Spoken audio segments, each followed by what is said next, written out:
Vote for me, vote for me, vote for me, vote for me. Hello dear students, ऐसे ही आपको नेता लुभाते आते रहेंगे किसी भी तरीके से। कभी वो गिटार लेके आएंगे, कभी वो कार लेके आएंगे और कभी आपके लिए लैपटॉप लेके आएंगे, क्योंकि इलेक्शन का टाइम चल रहा है। आपके तमाम चीज़ें ऑफर की जा रही हैं। अब आपकी याद उन्हें आ गई क्योंकि अब आ गया इलेक्शन, और मुझे भी आपकी याद आ गई क्योंकि मैं आपको इलेक्शन वाली तमाम वोकेबलरी सिखाना चाहता हूँ। तो आइए मेरे साथ। जब से 5 राज्यों में इलेक्शन के बारे में डिस्कस हो रहा है, they are called poll bound states. Poll bound होता है जहां पे इलेक्शन होने वाला है। तो 5 राज्यों में जो इलेक्शन होने वाला है that is called assembly election. आज की क्लास के साथ साथ मैं आपको इस बात का वादा करता हूं कि क्लास पूरी होने के साथ साथ आप समझ जाएंगे व्हाट इज इलेक्शन वोकेबलरी। और ये वोकेब आपकी सिर्फ एक बार के लिए नहीं, हमेशा के लिए होने वाली, क्योंकि हिंदुस्तान में इलेक्शन हमेशा होते रहते हैं। आइए जरा, तो जैसे ही इलेक्शन के बारे में बात होती है तो सबसे पहले आता है ओपिनियन पोल। ये ओपिनियन पोल क्या होता है कि जनता की राय क्या है, जनता क्या सोचती है, इलेक्शन से पहले उनकी राय जानना होता है, उसे बोलते हैं ओपिनियन पोल। और जैसे ही लोग वोटिंग के लिए जाते हैं और वो अपने बूथ से निकलते हैं वोट डालने के बाद, तो उनका मूड जांचते हैं, खासकर इलेक्ट्रॉनिक मीडिया वाले। तो उनसे पूछते हैं आप किसका वोट डाल के आए हैं, तो वो होता है एग्जिट पोल, यानी कि बूथ से निकलते हुए व्यक्ति का आइडिया लेना। ठीक है, तो ओपिनियन पोल और एग्जिट पोल दोनों इसके साथ जुड़े हुए हैं। अब क्या असेंबली इलेक्शन। असेंबली इलेक्शन का मतलब है राज्यों के लिए इलेक्शन होने वाले जो होते हैं, that is called assembly election. So काफ़ी ऐसे वर्ड्स हैं जो आप हिंदी अखबार में पढ़ेंगे, उनकी इंग्लिश आपको कई बार नहीं पता होती। और जो इंग्लिश मीडियम के स्टूडेंट्स हैं दे मस्ट नो आल्सो कि उनका इक्विवेलेंट हिंदी क्या है। तो हम आते हैं चुनाव में गड़बड़। मैंने पहले इसको ही क्यों लिया है, क्योंकि ऐसा कोई इलेक्शन, ऐसा कोई चुनाव नहीं होता जिसमें गड़बड़ ना हो। ठीक है, तो चाहे गड़बड़ ना भी हो, लेकिन विपक्षी पार्टी किस लिए होती हैं? विपक्षी पार्टियां हमेशा गड़बड़ बताने के लिए होती हैं। ठीक है, तो उस गड़बड़ को क्या बोलेंगे? Rigging in the polls. चुनाव में गड़बड़, रिगिंग इन द पोल्स।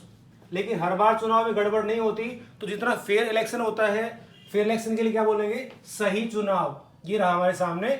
अब जैसे चुनाव के समीकरण की बात आती है तो हमें याद आता है ECI। ये रहा यहाँ पे इलेक्शन कमीशन ऑफ इंडिया।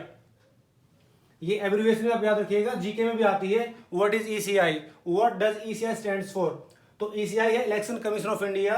तो जैसे ही इलेक्शन कमीशन के बारे में पास जाती रिपोर्ट, तो वो अपना इलेक्शन कोड ऑफ कंडक्ट लागू करते हैं। जैसे ही किसी राज्य का इलेक्शन का शेड्यूल जारी होता है, इसे मॉडल कोड ऑफ कंडक्ट भी आप कहते होंगे और इलेक्शन कोड ऑफ कंडक्ट भी कहते हैं। आप डेली न्यूज़पेपर में पढ़ते होंगे कि फला फला रैली में ज्यादा लोग थे तो उन्होंने मॉडल कोड ऑफ कंडक्ट को तोड़ दिया है। इसे हिंदी में कहते हैं चुनाव आचार संहिता। ठीक है, फटाफट आगे बढ़ते हैं। आगे आता है वोट डालना। जी हाँ, सबसे जरूरी बात है। After 18 year of age in India we get our vote right and that is called franchisee also. ठीक है, तो हम अपनी फ्रेंचाइज यूज करते हैं, अपना वोट राइट यूज करते हैं, तो उसे बोलते हैं कास्ट योर वोट। ठीक है, and I request you also, अगर आप इन 5 राज्यों में से एक है तो आप जरूर अपना वोट कास्ट करेंगे, क्योंकि यही सबसे बड़ी लोकतंत्र की ताकत है। ठीक है ना, क्योंकि हिंदुस्तान क्या है? India is a democracy, there is election every 5 year. Hindustan एक लोकतंत्र देश है, यहाँ पे हर एक 5 साल में इलेक्शन होते हैं, अगर कोई सरकार बीच में नहीं गिरे तो। आगे चलते हैं। वोट खरीदना, कैश फॉर वोट्स। तो जैसे ही लोगों को लुभाया जाता है तो सबसे जरूरी चीज है कैश। कैश फॉर वोट्स होता है वोट खरीदना। फ्री की वस्तुएं बांटना। अभी 2-3 दिन पहले अखबार में था कि पंजाब में किसी एक खास पार्टी के लोग, मैं नाम नहीं लेना चाहता, वो फ्री में उनको लैंटर्न, लैपटॉप वगैरह बांट रहे थे। तो उनको क्या बोलेंगे? फ्री की वस्तुएं बांटना, ऑफर फ्रीबीज। ठीक है, नेक्स्ट, वोटरों को लुभाना। ये कौन नहीं करता है? मैं भी तो आपको लुभा रहा हूं ना कि मेरे स्टूडेंट्स मेरे साथ आए, कुछ अच्छा सीखें, कुछ जुड़े, आगे बढ़े। तो ये होता है ल्योर, ल्योर वोटर्स।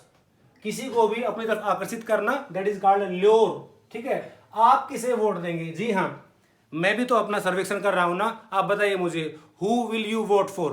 क्या आप मुझे वोट देंगे? आई एम सॉरी, मैं इलेक्शन फाइट नहीं कर रहा हूं। नेक्स्ट वीडियो में आपको बताऊंगा कि इलेक्शन फाइट करने के लिए या पॉलिटिक्स में अपना करियर कैसे बनाए, बड़े मजे करियर बन सकता है यहाँ पे भी।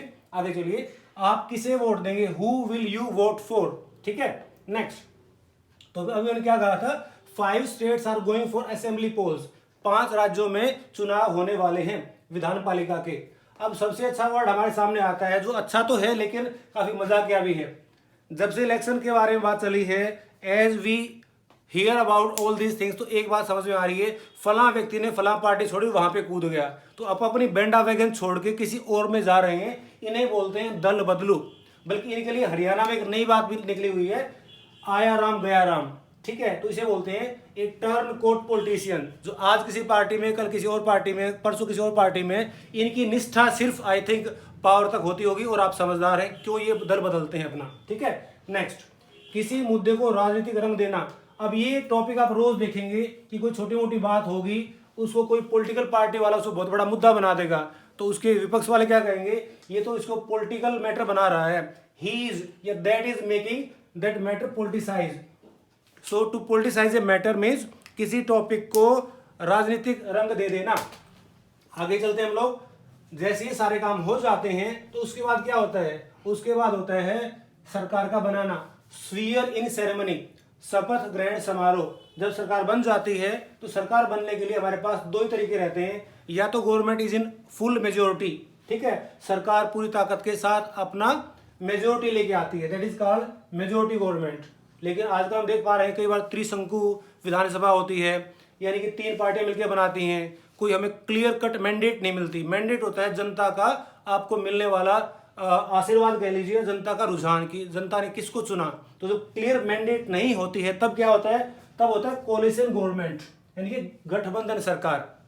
तो इसे खिचड़ी गवर्नमेंट भी कह देते हैं, मिली जुली सरकार भी कह देते हैं। तो चलिए, हमारी सरकार जो वो बन गई है, क्योंकि आपने जो सीखा बस वही मेरी सरकार है। आज के लिए सिर्फ इतना ही। जय हिंद, वंदे मातरम।